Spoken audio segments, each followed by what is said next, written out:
Welcome back, my friends, to this sweet spot where IT leaders share the insight with other leaders and others that want to lead. My name is Carlos Vargas, and as in every week, I have my two co-hosts, Howard Holden and Paul Lewis. Hello, hello. Wait. I don't see no remote controls. I don't see the No. safe. Yeah, yeah. Did you switch rooms? My background is a little different. I'm at a hotel in London that is actually quite nice. It's like a one bedroom flat. It's quite spacious and I was gonna say it's much bigger than usual London rooms. very. It's I don't know, 800 square feet maybe. Wow. Now that's a room. It's really good size. I've got a seating area over here with a TV. There's the bedroom.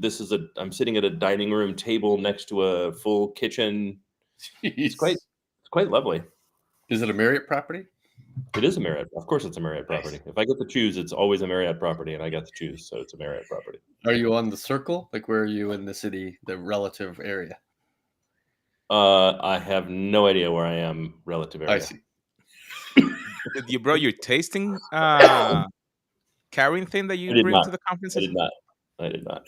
That's a little much to try to bring to a foreign nation. Foreign nation. Are you bringing any back? That's the question. I will absolutely find some time to do some shopping, and we'll see if the shopping is fruitful and what I bring back. Nice. But I did. I felt like a real Englishman. I had chips and Guinness for lunch. Real Englishman. And what did you have for breakfast? Beans? No, Beans and today I had toast? pancakes. The last 2 days I had a full English for breakfast. Oh, fancy. Right, so bacon and sausage and beans, tomatoes, mushroom, black pudding, and eggs. Wow. It's been a while since you've crossed the ocean. How was travel? Better? Fine. It was the Yeah. same as it kind of always was, right? Right. I mean, I highly recommend anyone that does that do it first class. Right. Business is better. Like having a laydown makes international travel really worth it. 100%. And then of course I went to the arrivals lounge as soon as I got in, which you Yep. only get with business or better, right? Yeah, And big so fan. being able to take a shower and have your clothes pressed and relax for a little bit, especially when you're doing an overnight, right? So I landed Yep. at 6 in the morning. Yeah, so you have some time. Right. Yeah, I mean the check-in's not till 3. Right. So I rolled to the hotel and I said, I'm here to check in, and they said, that's good for you. They were really nice about it, but the subtext That's was, interesting, that's good. sir. What Yes, will you be really- doing for the next 4 hours? Which I said, yes, of course it's not. I'll go have some breakfast. And it's funny, I came down and I sat in a chair in the lobby and almost immediately fell asleep. Like 5 minutes and I was out. And they almost immediately woke me up, which I assumed was them saying, sir, you can't snore in our lobby. Right. Which was not that. It was, sir, your room is ready. So Oh, my room nice. was ready before 11 in the morning. Oh, nice. Yeah, it's very nice. They just gave you the whatever open suite was available. Apparently, it's fantastic. Maybe that's the upgrade approach. You have to immediately go into their lobby, undo all your bags, start snoring, and they say, well, Right. we can't have this. Right. We can't kick a status member out. So what do we do instead?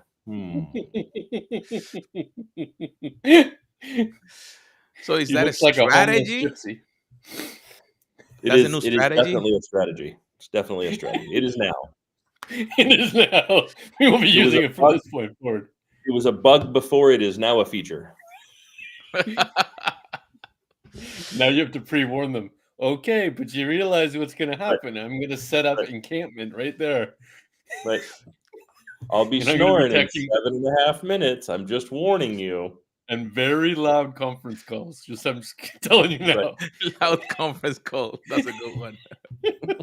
Your choice is to let that happen or find me a room.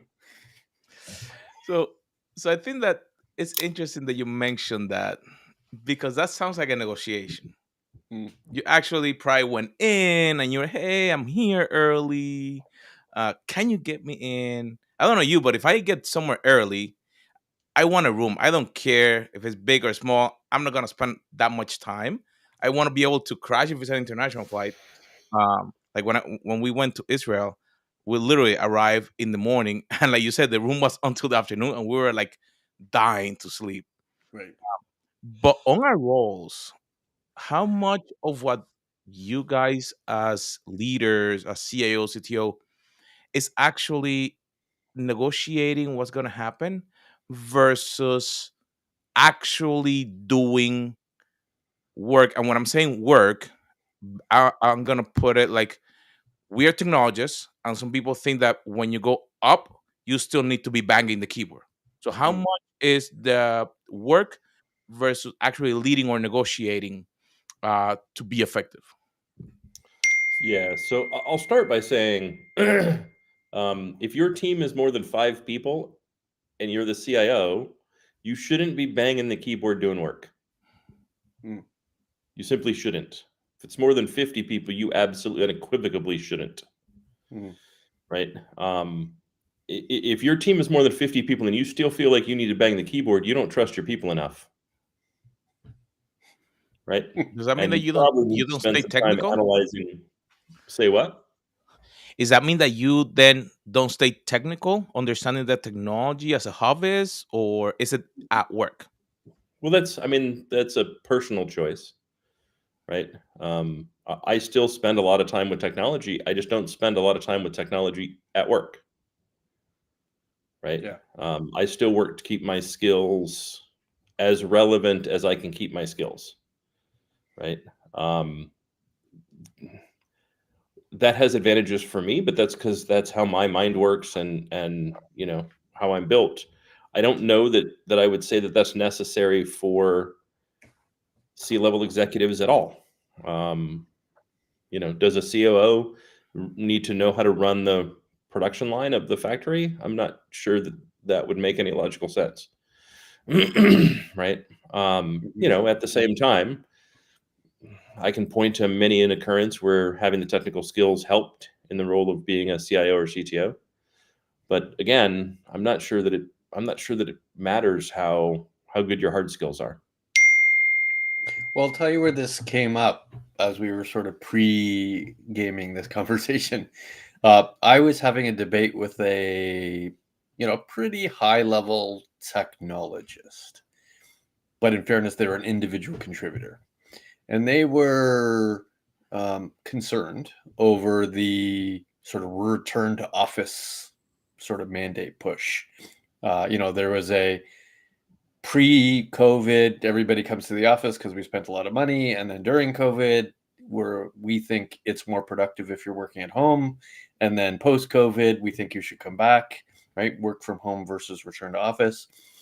And the pain point for this particular technologist was, I think there's a pretty big difference between the concept of what percentage of my job is actually doing work, right? Hands on keyboard. And the definition of work effectively is not important at that point. It's whatever work means to you. It might be development, it might be configuring servers, it might be project management, it might be creative work like, building a PowerPoint presentation. But how much of your job is doing that work versus negotiating what work has to be done, either for you or for your team? And the distinction really is in between leadership and individual contributor. The assumption was, and is, or at least my point of view, was that if you're an individual contributor, the percentage of your job of doing work is higher than if you're a leader. If you're a leader, the percentage of your job of negotiating work is higher. Therefore, if you're mostly an individual contributor and you're productive and working at home, then that makes sense. And there isn't a lot of practical reason why you should be pushed to return to the office. And if you're a leader, there is practical value in coming to the office and seeing people and negotiating and interacting, because a good portion of your time isn't doing work. And how that translates to the CIO and CTO is exactly as Howard's saying, that a good portion of your time needs to not only be negotiating with your leaders, but your peers and your senior executives, right? Negotiating on what work should be done for the year, i.e. your executives, negotiating what work should be done and how with your peers, and then negotiating the waypoints and the quality and the purpose and value with the people who work for you. That's kind of the negotiation. And the actual doing work part of a CIO and CTO, i.e. building a slide, is a rare circumstance versus the majority of your job. That was kind of the philosophy. Does that resonate to either of you? Yeah, but isn't it at some point, doesn't the logic kind of break itself?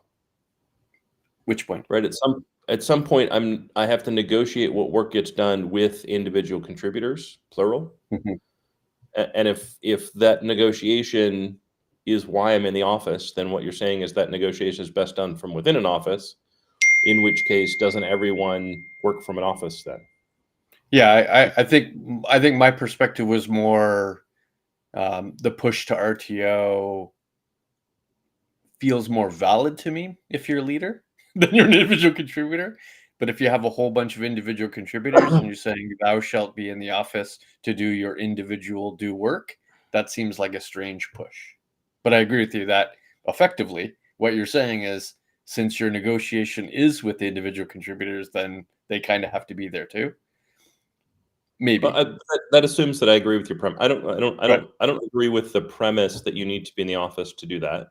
Hmm. I would totally agree that people whose job it is to do that negotiation frequently, which is all of leadership, Right. should meet several times a year when it is most critical to do those things in person. Hmm. Right. I don't think that means you need to maintain an office. Like I can rent a conference space somewhere. We can all go stay at the same hotel or go stay at a lodge somewhere, and it'd be cheaper than renting an office. Right. My concern with renting an office isn't are we more effective in the office? That's not it. It's especially for people that do what we do. It's almost universally true that knowledge workers are better in an office because they get to work with other knowledge workers that are a hand's breadth away. Right. However, there's two big disadvantages to RTO. We've said both of them 1,000 times. The first is if your best employees don't want RTO, then you're giving yourself a haircut for no real value. Right. Right, because they'll go work somewhere else. They're your best employees. They're the ones that are the easiest to find. That will find it easiest to find alternate employment. Right. Then the second reason, which okay, if you disagree with the first one, the second reason you really can't disagree with because it's not up for debate, and that is, if I'm hiring for an office, I'm hiring within 50 minutes of an office. If I'm hiring with no office, I'm hiring within 4 time zones of the office. Right. And you could even argue more, right? I don't find it particularly difficult to have a decent portion of my team in England when I'm in Mountain Standard Time. Right. I don't find that to be something that I'm forced to work around. Again, when we're doing strategic planning, do I think it's better that we're all in the same room with a whiteboard? Absolutely. Right? Do I think that's worth consuming office space for? I mean, no, not really. Yeah, I don't know if it's my personal philosophy to return to office. I'm just debating the validity depending on the type of employee you are, right? I think it's more valid for leadership ranks and less valid for individual contributors. That doesn't necessarily mean I think it's valid in general. I just think it's a spectrum of validity. but I agree like you. We've spent enough time doing strategic planning in person that I believe it's better. So I have a quarterly offsite with my leadership team in a city, not in an office, because none of the offices we have are convenient for the people that work for me. Right. So Sure. we find a city, we spend $40 a day on whatever the local room is, right? And we create value not just in the meeting room to determine what that next quarter looks like, but we create value at lunch and at dinner and at drinks and For bring sure. others who happen to be in that city together. It's all of that value as one combined entity. 100%. Yeah. 100%. Right. And I think it's just as ridiculous to say there's no value that gets created in the office as to say that the only value gets created in the office. Right. And I'm not saying that we're saying either of those things, but I do in fact hear both of those things from different sides of the aisle on this issue. right?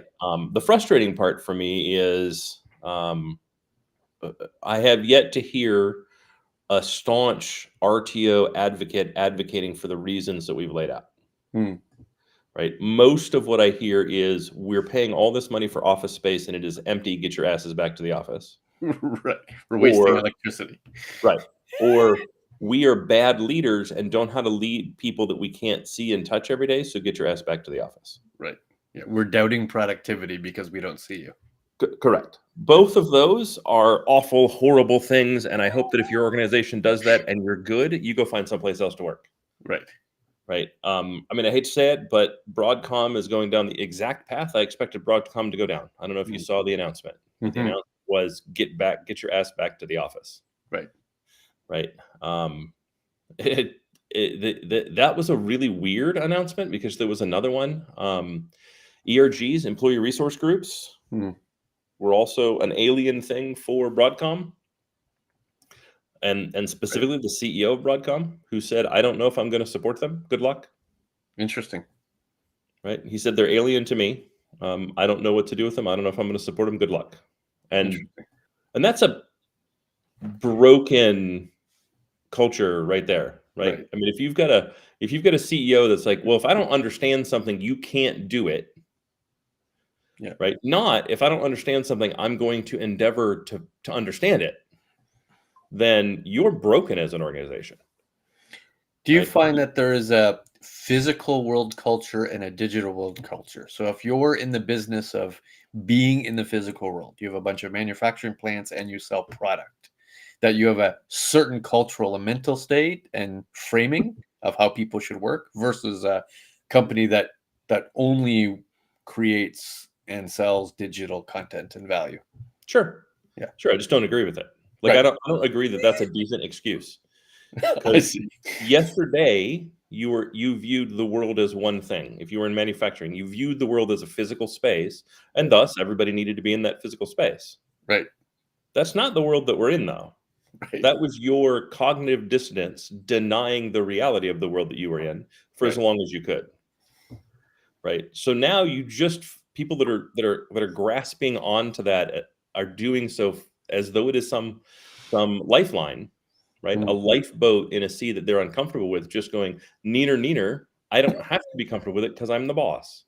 And it's Right. like, dude, that is it's yet again another case of people who want to lead are the exact people that shouldn't be leaders. And there's not a lot of transition between leadership between those two worlds. Like you don't get a 30-year manufacturer of cars now becoming the CEO of HP. It doesn't. There's no transition there either way, and therefore that feels like it's going to have some longevity. It's going to be like that and diverge even more over time. Well, yeah, but I think it's a generational thing more than anything. Interesting. Okay. Right. Like I think the generation that has that lack of flexibility is going to go away, whether that's one generation or two generations. Right. Right. Our we're generation or seeing, the generation ahead of us? well, it's the generation ahead of us for sure, but there's also a decent percentage of our generation that is exactly the same. Hmm. Right. Gen X is not a distinctive generation. Gen X is half millennial and half boomer. Right. Right. And you fit one or the other. You either believe the same thing your parents do, or you believe the same thing your parents' generation did, or you believe the same thing that your children's generation does. Right. Right. You help usher those ideas in. And you got to pick one or the other. Like you can't straddling the fence isn't going to help you either. Right. And yeah, I mean, I think we're getting to the point where organizations are going to realize you need good talent. Right. Especially if you're going to especially if you're going to realize the value of AI, good talent becomes more important, not less important. Right. Right. That's a good point Yeah. Right. about the change that AI is bringing. How do you see that affecting of that change? Will that accelerate the change to move those leaders out and the new ones come in? I mean, Or yes. Since I can already, there's already work being done to use generative AI as a CEO. Right. Right. Like if you're just, I don't know, an intermediate CIO, as in your quality. You're not you're entry level or intermediate. You're not advanced or master.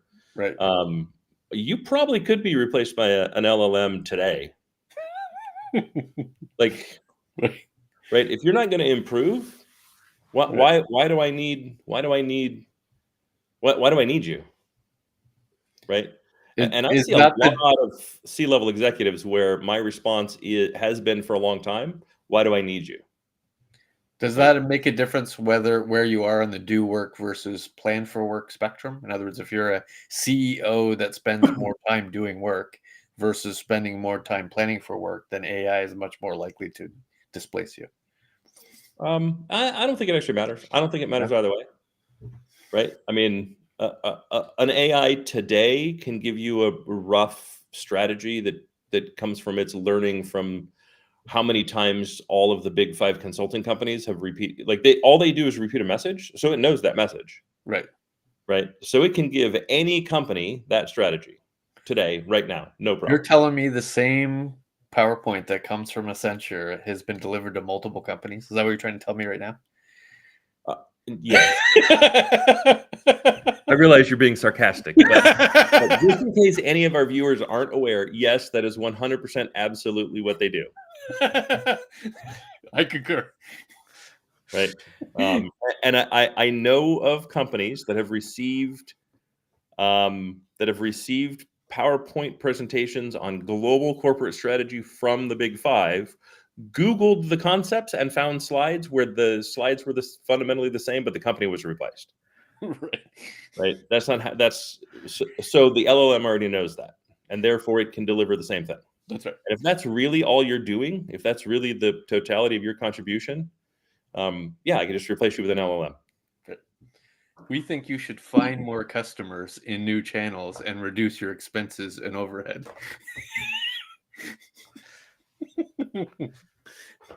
Agreed. As a general philosophy, you should do that. Yeah, I tend to agree. All right, we're going to move for a second. Okay. Oh.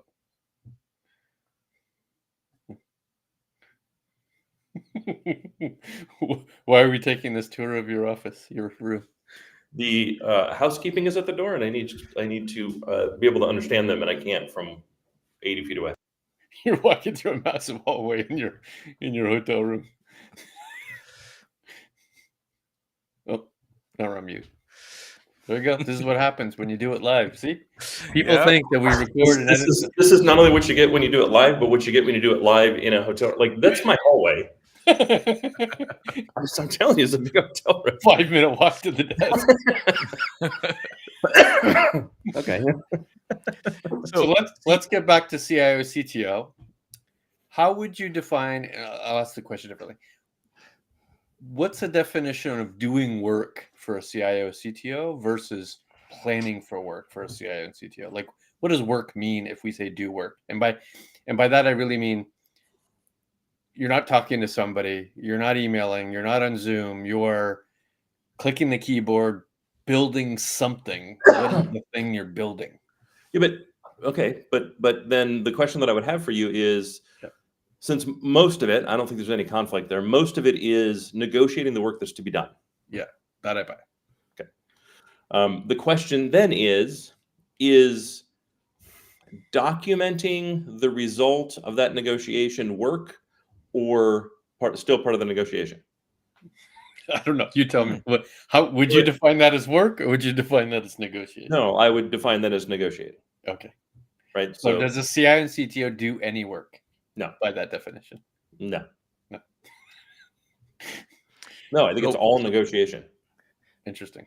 Right. Under that guise. Right. So my thought is, like, if I write an email or create a PowerPoint or create a Visio, which I don't really do anymore, right, or an Excel, the focus of that is part of the negotiating the work that is to be done. Or documented what you've agreed to. Correct, but that's all part of the negotiating the work that is to be done, right? It's hey, this is what we talked about. I took my thoughts, I put it down on paper so you could better see it. Here, now you should be able to see it. Right.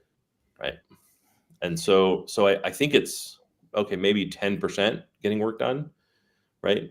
But I would also say, like, every time in my current role, I'm doing work. I'm not actually doing work as a CTO, Hmm. right? I'm doing work as an analyst. I'm doing work as a salesperson. I'm not doing work as a CTO. Right. But you have Right? a unique-ish CTO role. If we're thinking about I CTOs, do. guys within a cookie company, right?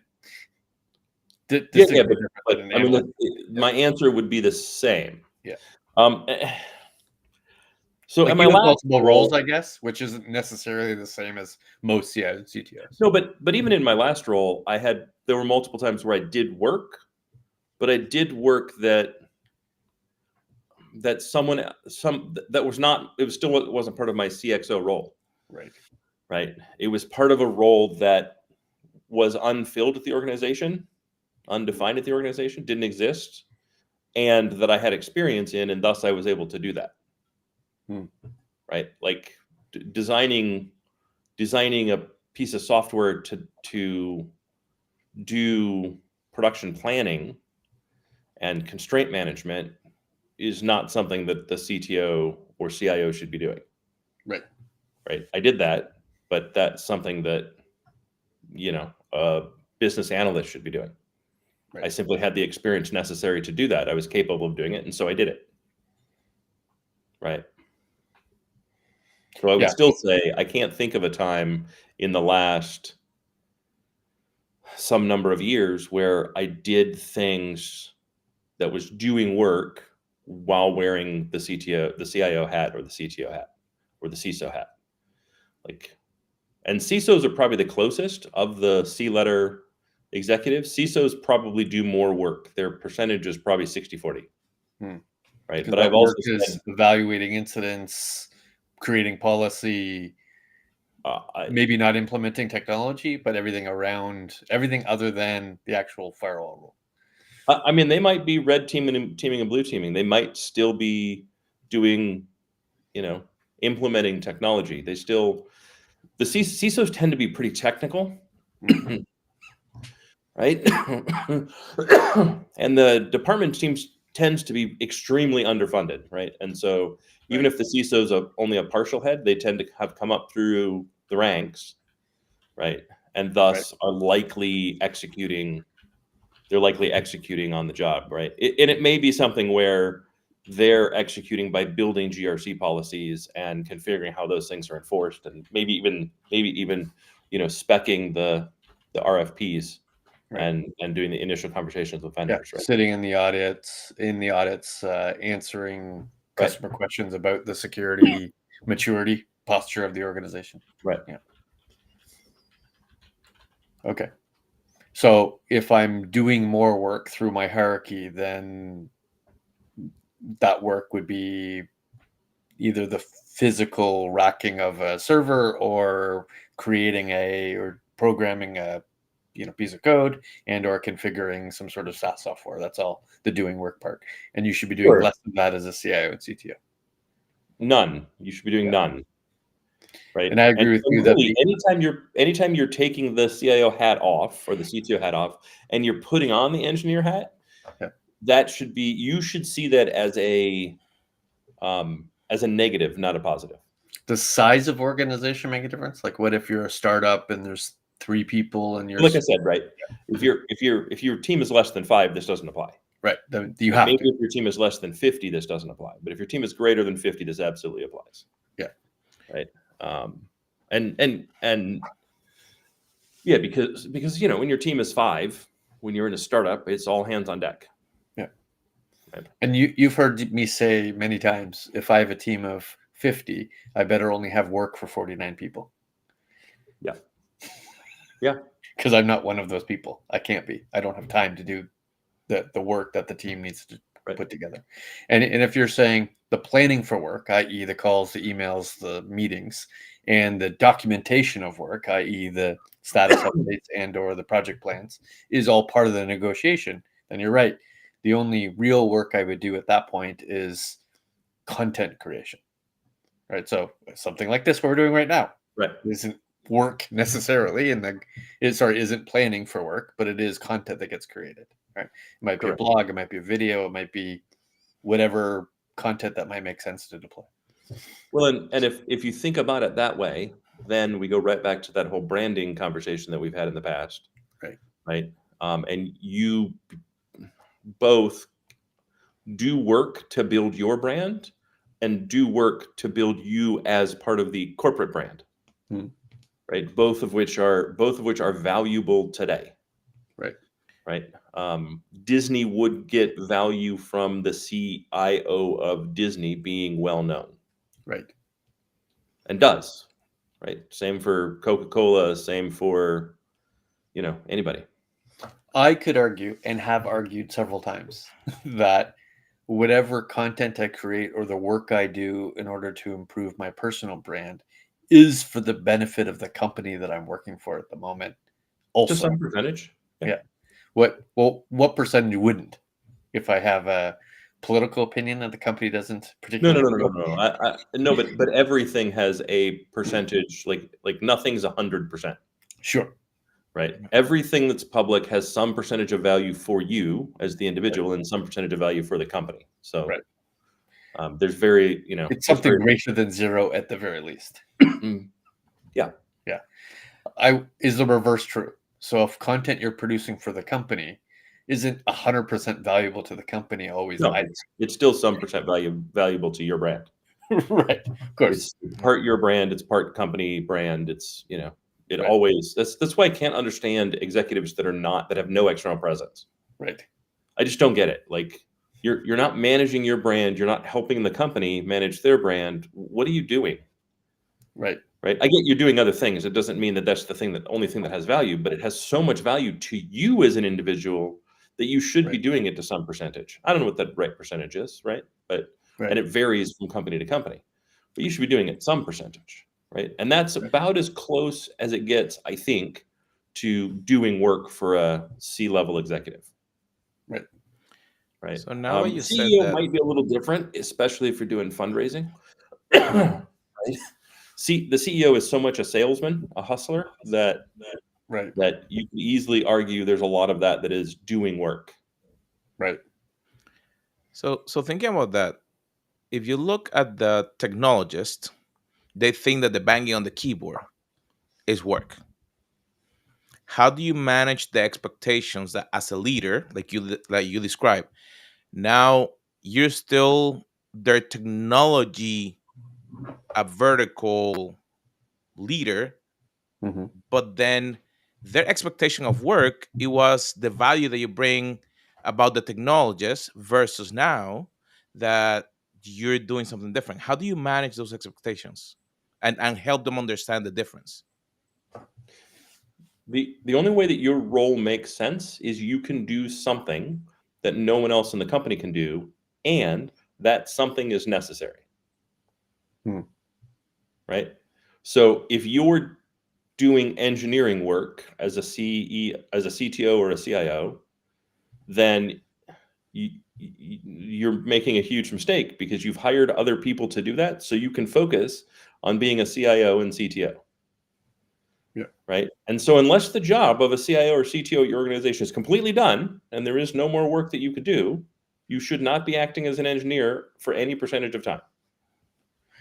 There's 8 billion people on Earth. The likelihood you have a unique skill set is zero. It's low. Right. But additionally, the likelihood that your organization needs that particular set of skills is also very low. Right. Right. And do they need that particular skill at that particular time? There's no one else that can set up that piece of hardware, that can run that piece of software, that can configure that application. Right. And we all know once you do that, you own it forever. Right. So that's really the position you want to put yourself in as a CIO or CTO. You want to be the owner of that thing. That's a reasonable use of your time as that executive. Like that's a decision that you should make at your level of authority. That seems like you don't understand what the role of a CIO or CTO is if that's what you're doing. And I see a lot of it. Yeah. Right? That's actually an angle we should explore in the next 3 minutes that we have. The do work, plan for work spectrum as it changes while you get promoted over time, right? So you're an individual contributor, you become a manager, a director, a VP, a CIO, CTO. How do you know as that person where I should what dial I should change in that spectrum as I go up? Like who's helping me figure that out? It's one of the harder things to as you're going through the ranks, isn't it? It kind of is, right? But it's also how many people that directly report to you are doers and how many people that directly report to you are leaders. Right. Right? If there's 1 degree of separation or 0 degrees of separation, as in you're a line leader, right? You're a manager, Right. then you probably need to be spending a bunch of time on the keyboard. Right. Right? You're taking escalations, you're managing more complex things, but you're doing it ideally in a way where a very large percentage of that activity is mentoring. Yeah. You're a If player I'm coach. on the keyboard, I'm doing knowledge transfer to the person who should actually be doing it to a large percentage. That's not always going to be true as a manager, right? You may find that is 60-40 with 60% you're still doing work. It'd be Right. fine. Right? I've been in those organizations and that's fine.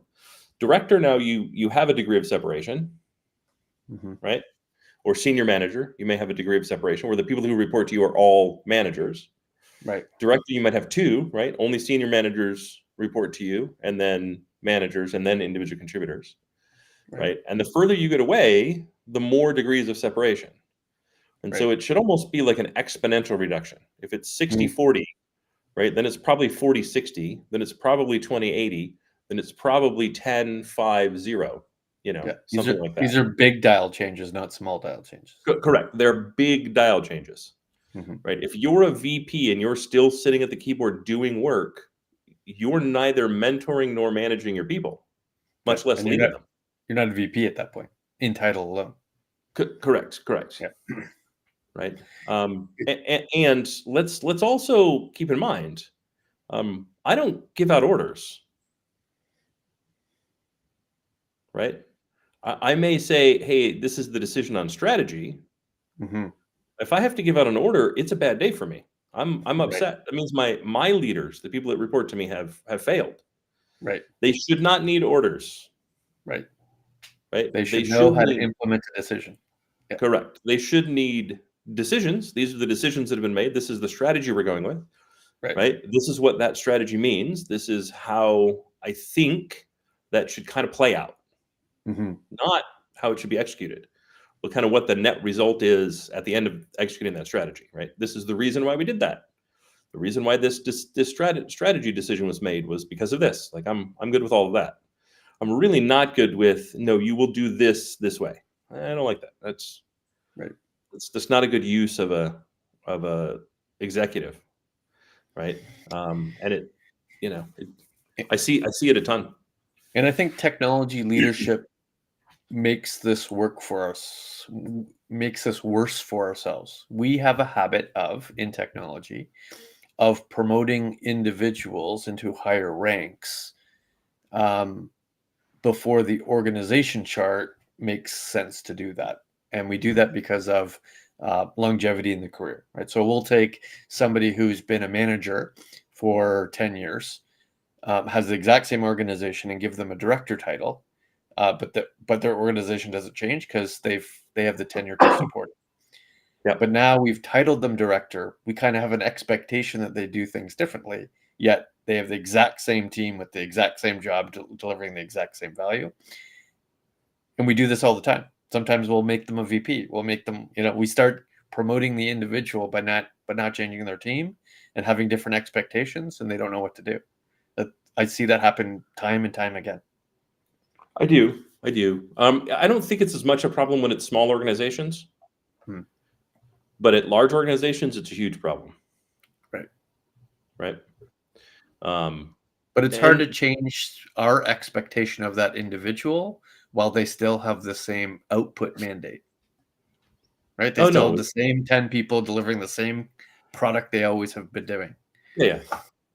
Well, especially if you do add demands, right? Okay, we're going to promote you to director. However, we then need you to be a director. We need you to do more strategic planning. Okay, cool. Do I get to backfill the line level work, the IC level work that I was doing? No. Oh, so this is just a demotion then? Right. It feels We like don't it think does. about It's it that more way. work, What we same think pay. about is that will help me get a director level role at my next company, Right. right? And that's I think where one of the places where leaders make mistakes, right? The leaders above them that are making those decisions. Oh, this will help me retain that person. No, it'll help you retain them just long enough for them to go work somewhere that knows what a director is, Right. right? Like you're greasing the skids for their next employer is all you're doing. You're not helping yourself, your company, or them Kind of at the two company. bad answers then, right? So let's say you do have an employee, been around 10, 15 years. They're not ready. There's no other place to put them in your organization. So either they're leaving because they're not satisfied, they're not getting promoted, or they're leaving because we promoted them but have the same job. Where's the win? Well, there is no win because There's no fundamentally, win. Yeah. well, fundamentally, you're That, doing it wrong either way, right? that person In has those outgrown this cases, what you have organization. failed to do is you have failed to work with them on career planning, Right. right? And if you promote them without backfilling their prior role, you've also told everybody that works for them there's nowhere for you to go, Right. right? The king must die because there will never be space underneath them, Right. right? And so the thing that you're trying to do, you have undone by doing that. Right. Right. Again, right? We're in this case we're talking companies larger than a couple hundred, right? Where you actually do Right. have levels of separation. Right. Yeah. Large enough to have levels, but not so large that you can move people around in peer-like roles. I couldn't Right. take that leader and make them in charge of some other technology discipline because we have expectations that that leader have an understanding of that discipline. Sure. And Yeah. I'm not sure how well I think that actually works. Like that's been a big thing. Of And I'm moving not someone to another discipline. Yeah. yeah, right. I guess at like the VP level it probably works because again, we're back to the doing. The doing is very little. But then Right. how do you really do effective strategy against work that you don't have a really good understanding and expertise of what the work is? Right. Like it's just harder. Sure. It's not impossible. It just takes you longer to get up to speed. So, you know, I don't know how many organizations kind of set proper expectations for that. Yeah. It's also a types of work thing. So you assume when you're a VP, you might have 3 or 4 different disciplines under you. You can't have Sure. there shouldn't be an expectation that you know 4 different disciplines. Yeah. No, but you probably know one of them really well, Right. and then the other 3 were your peers, and so you probably Yeah. know a second one pretty well, and then the Yeah. other 2 decently well.